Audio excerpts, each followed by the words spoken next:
pertama yaitu ada bakteri. Mikroorganisme adalah makhluk hidup yang beragam, ada bulat, spiral, batang.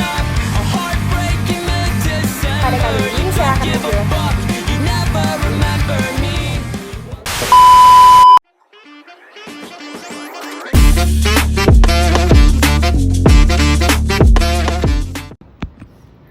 Pada kesempatan kali ini saya akan menjelaskan tentang mikroorganisme, yaitu pengertian dan klasifikasinya. Selamat menonton.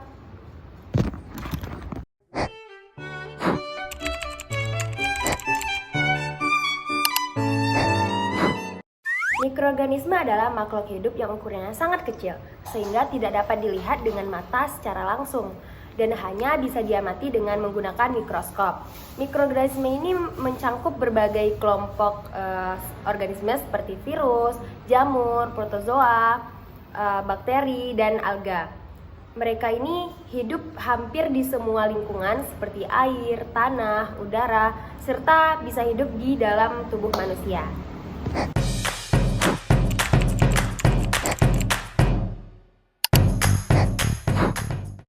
Klasifikasi mikroorganisme didasarkan pada berbagai karakteristik seperti struktur sel, mode reproduksi, dan sumber energi.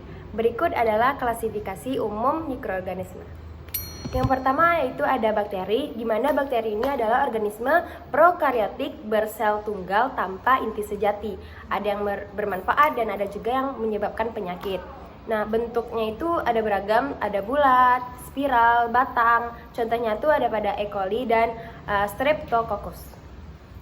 Yang kedua yaitu virus, di mana virus ini entitas non-seluler yang hanya bisa berkembang biak di dalam sel inang hidup, menyebabkan berbagai penyakit.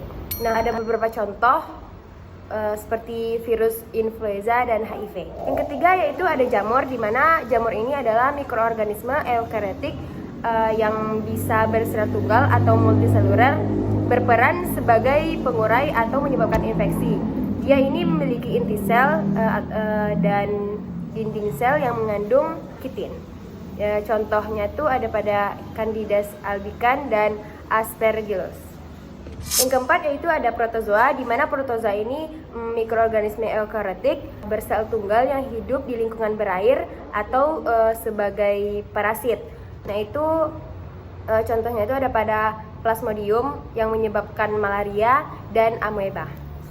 Yang kelima yaitu ada alga, di mana alga ini adalah mikroorganisme eukaryotik yang mampu fotosintesis dan hidup di air atau di tanah yang lembab.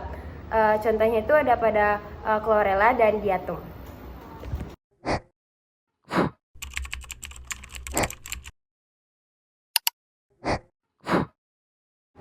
Pada mikroorganisme memiliki fase pertumbuhan, yaitu yang pertama ada fase lag atau fase adaptasi, di mana mikroorganisme beradaptasi dengan lingkungan barunya seperti medium nutrisi. Tidak terjadi pembelahan sel yang signifikan selama fase ini, tetapi sel-sel mulai mempersiapkan diri untuk tumbuh dengan mensintesis enzim, protein, dan molekul lain yang dibutuhkan. Yang kedua itu ada fase eksponensial atau yang dibilang logarit. Pada fase ini, mikroorganisme membelah secara cepat dan eksponensial. Setiap sel membelah menjadi dua dengan interval waktu yang tetap, sehingga populasi tumbuh secara logaritmik. Nutrisi masih cukup banyak dan lingkungan mendukung pertumbuhan maksimal. Yang ketiga yaitu ada fase stasioner. Setelah nutrisi mulai habis atau produksi sampingan metabolisme limbah mulai menumpuk, laju pembelahan sel berkurang dan laju kematian sel meningkat. Pada fase ini, jumlah sel yang hidup tetap konstan karena sel-sel baru yang dihasilkan sebanding dengan sel-sel yang mati. Yang keempat yaitu ada fase kematian, di mana ketika nutrisi benar-benar habis atau akumulasi zat toksik menjadi tinggi, sel-sel mulai mati lebih cepat daripada laju pembelahan. Fase ini populasi mikroorganisme mulai menurun secara drastis. Baiklah, itulah penjelasan singkat dari saya. Semoga bisa dipahami dan bermanfaat. Terima kasih.